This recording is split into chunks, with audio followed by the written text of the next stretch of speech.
Today on Portable Magic, I am absolutely delighted to introduce you to a very talented woman. From the moment I met her, I went, oh, I love you. And I love her book, particularly, both her books, but particularly Baby Business. And she has illustrated the latest book in the Our Place series written by Auntie Faye and I called Family. And I'm talking about Jasmine Seymour. Hello, Jasmine. How are you? Good, thank you. How are you? I'm very well, thank you. We're going to start off and be really indulgent. We're going to talk about our book. Thank you for what you did with Family. It is absolutely exquisite. Oh, thank you so much. Well, it's an exquisite text to read. So, it's so simple and beautiful and easy to read. I just loved the poetry of the words and, just magic. Jasmine, with Baby Business, you wrote it and illustrated it.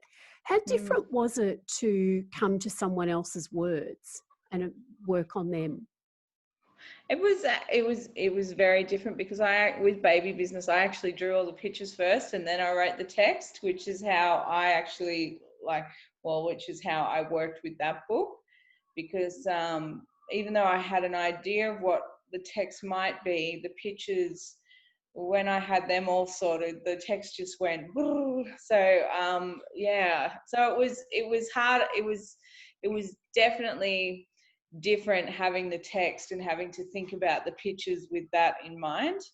But that being said, because the text is, I have been a kindergarten teacher for a while, and so very short, simple text is my forte, and I love that kind of, the simple complexity of a beautiful short piece of work, and I think pictures are really great at expressing what's not there as well. So, it's to let your imagination soar, Absolutely.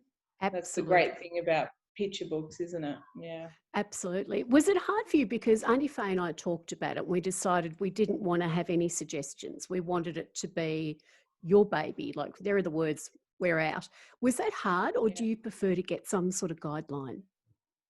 I I sort of had a few ideas for how I thought the family would look. That being said, it changed dramatically from my very first ideas to what happened at the end. Some of them were the same, but they sort of grew out of the really one initial character, the boy with the magpie.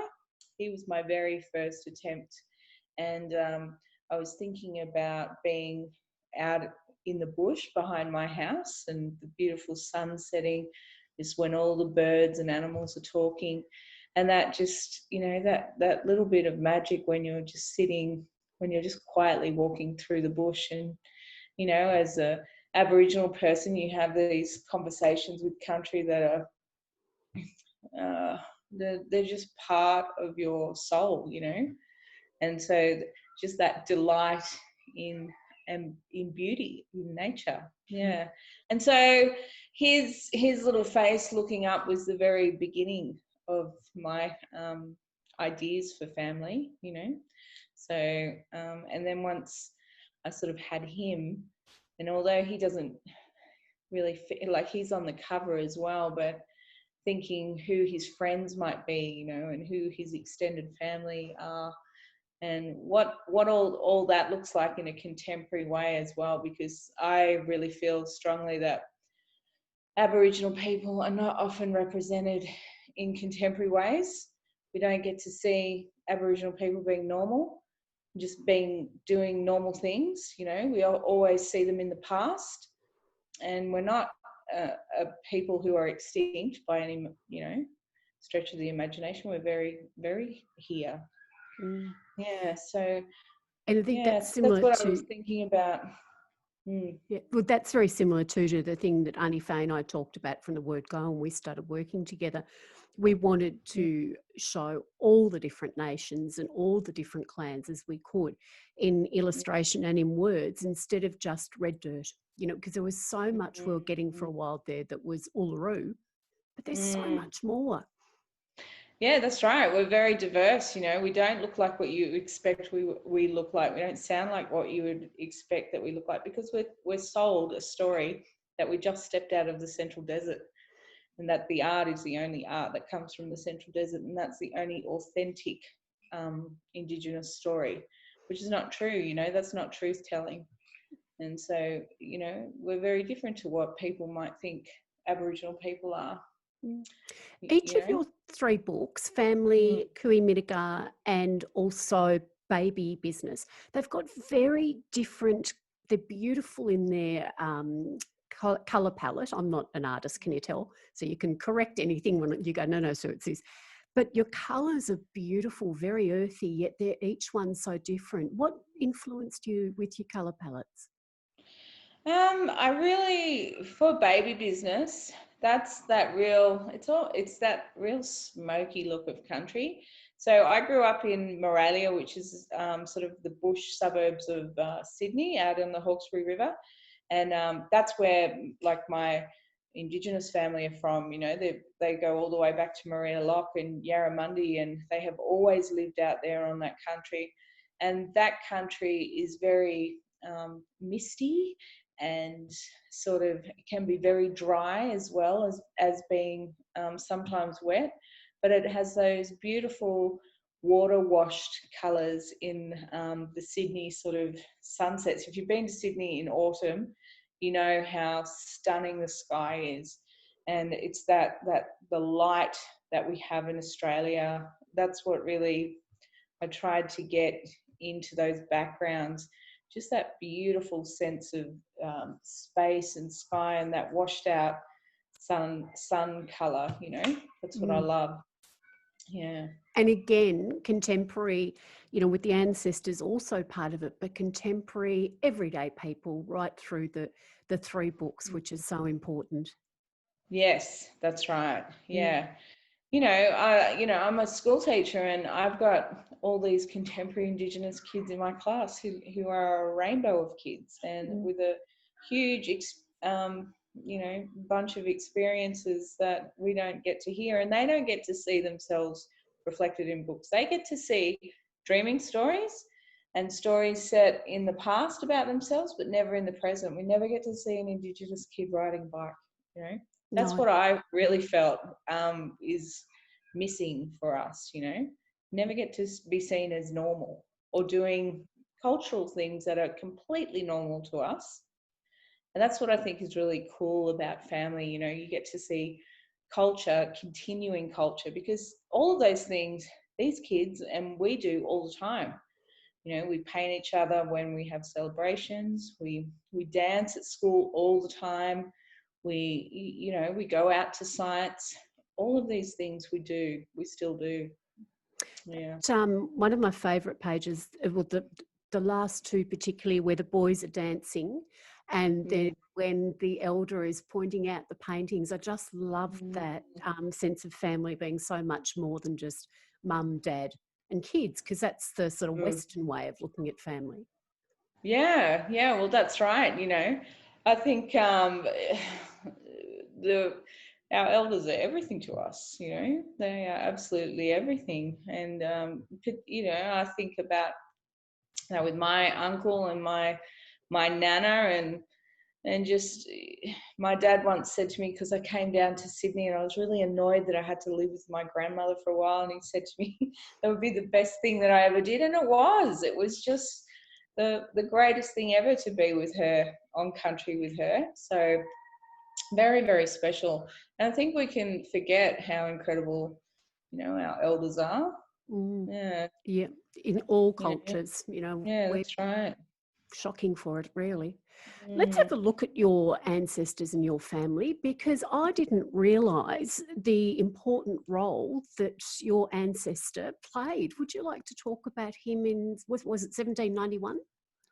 Yeah, Yarramundi was he was a Karaji, a clever man of the Darug people out in the Hawkesbury, and so he met Governor Phillip on the banks of the Jirrabin, the Hawkesbury River, and he had a relationship with the colonists, and he decided to let his daughter Maria Locke go to the Native Institute. and she was one of the first Indigenous women to be educated.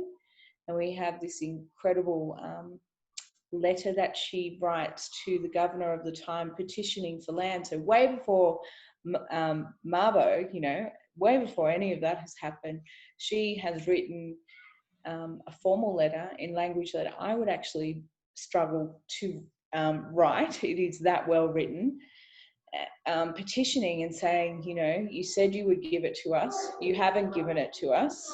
You need to honour what you have said, you know, and it's astonishing, this incredible letter, and we have it. And you know, her marriage to a convict resulted in 10 children who had 10 children who had 10 children. And so there's thousands of Locke relatives who still live in the Hawkesbury and surrounding suburbs. You know, we're very much still here, and Wow. it's from this incredible legacy of Yarramundi, you know, being a great leader. It just shows you how resilient the Indigenous people were at the time, how clever they were too, and adaptive.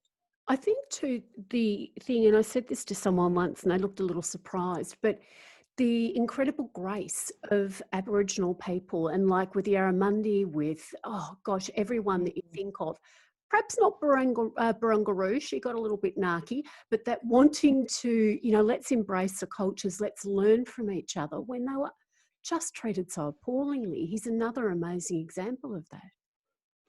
Yeah, I think that, you know, there's a bit of anger at the moment, and I think historically we, you know, it's a complicated thing, because I also, in conversations with friends, I often think, you know, Aboriginal people have no choice to reconcile. We haven't had a choice. You know, we just have to, otherwise you die, right? And so for reconciliation, you know, I often think it's everyone else that needs to reconcile their past with what has happened. And so for Indigenous people, when, you know, that great beauty and grace and generosity and welcomes, and where they say, you know, we all belong to country, because it's really about country, you know, it's not about people, it's about looking after country. And when they're welcoming everyone, they mean it, you know. So to be so ungenerous in to not acknowledge that has happened is a great tragedy for Australia. And I hope in this moment of, you know, where some people are listening, that more people listen.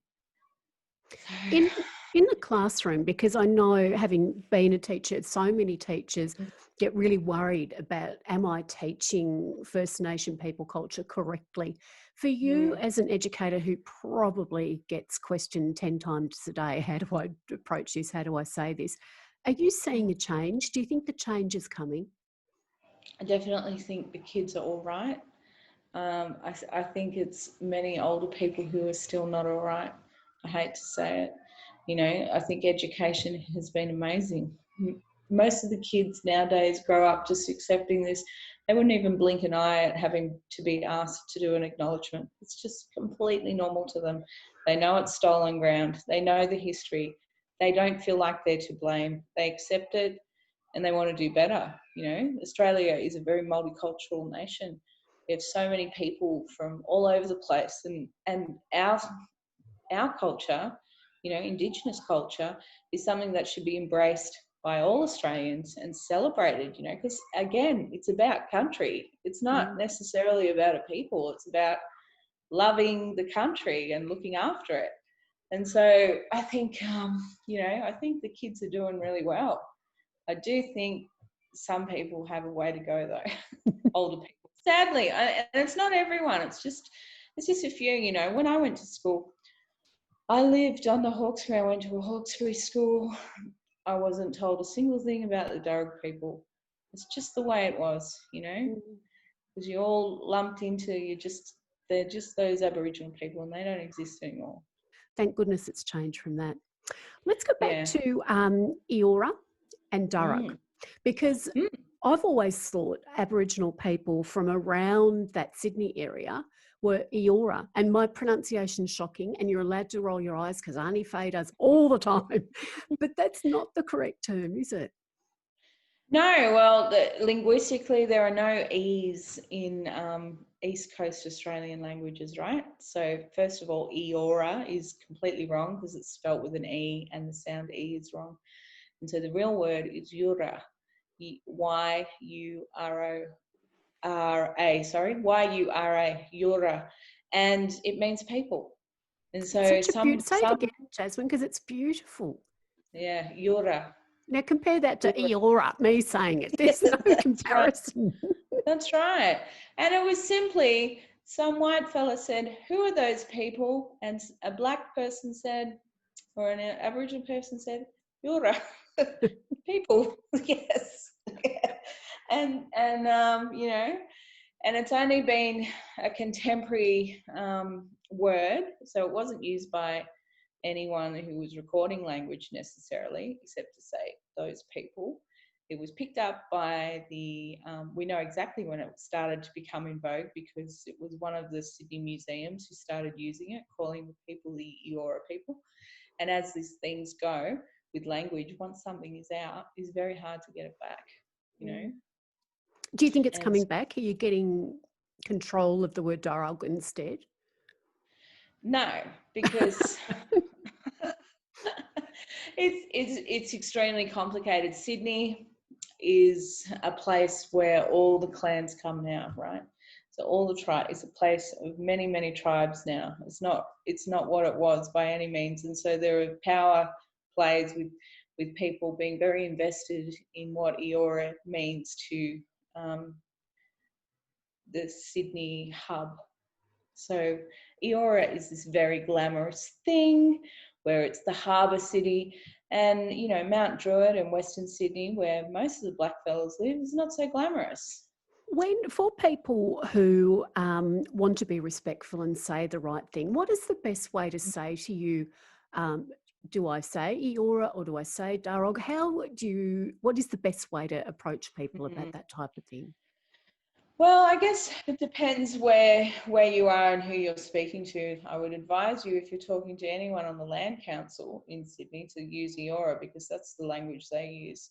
But if you're speaking to any Darug people, you would use Darug. And if you're trying to be politically, you know, sort of sensitive about that, I might say, well, why don't you look at the actual place name, the tribe, the people, and say, for Sydney example, I always say the Gadigal people of this place, because we don't actually, you know,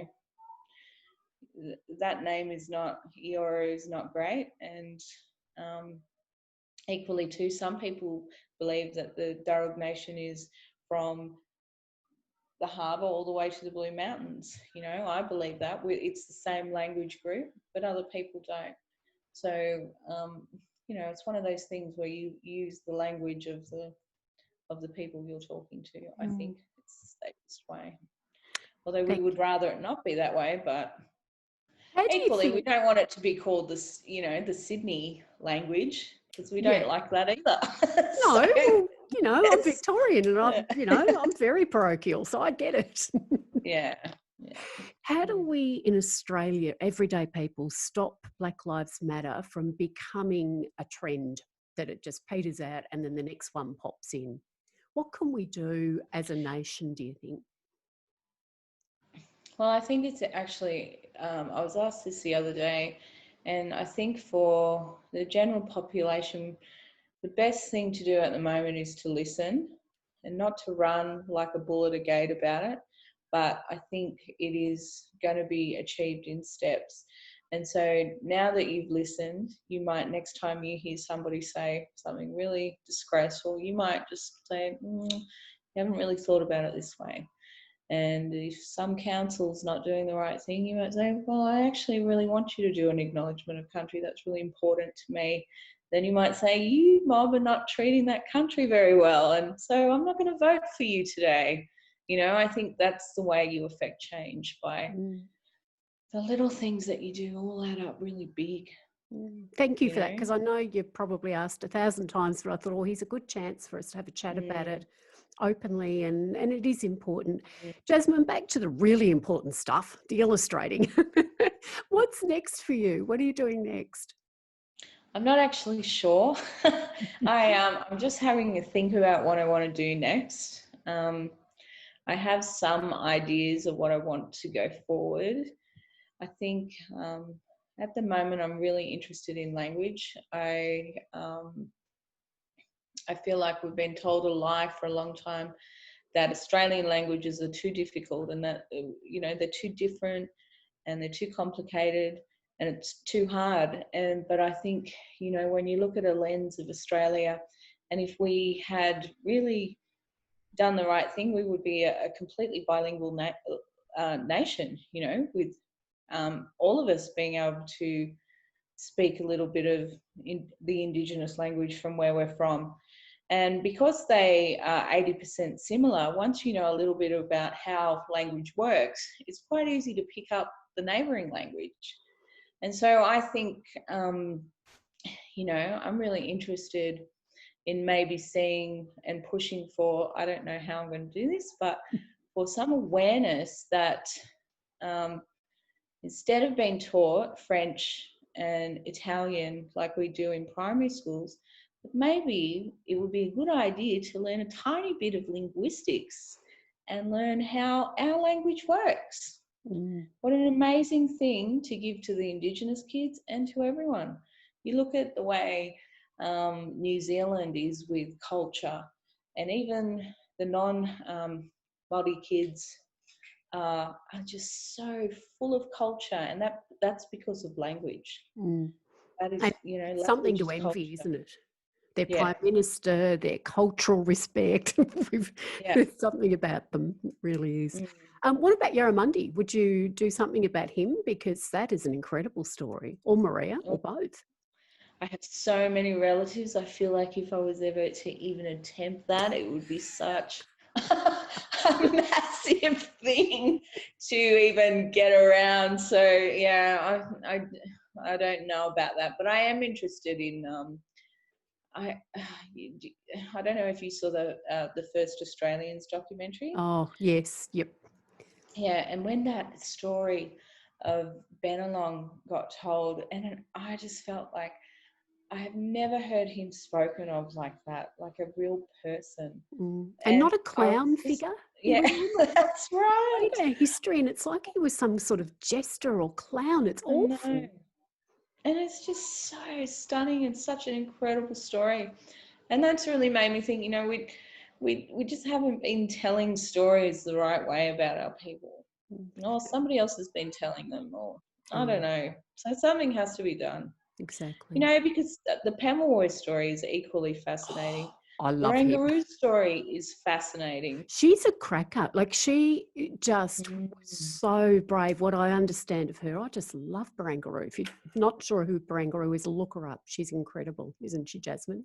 Oh, she's just so fierce. You think of her out on the Sydney Heads in her tiny little canoe with her baby catching fish. You think it's just astonishing.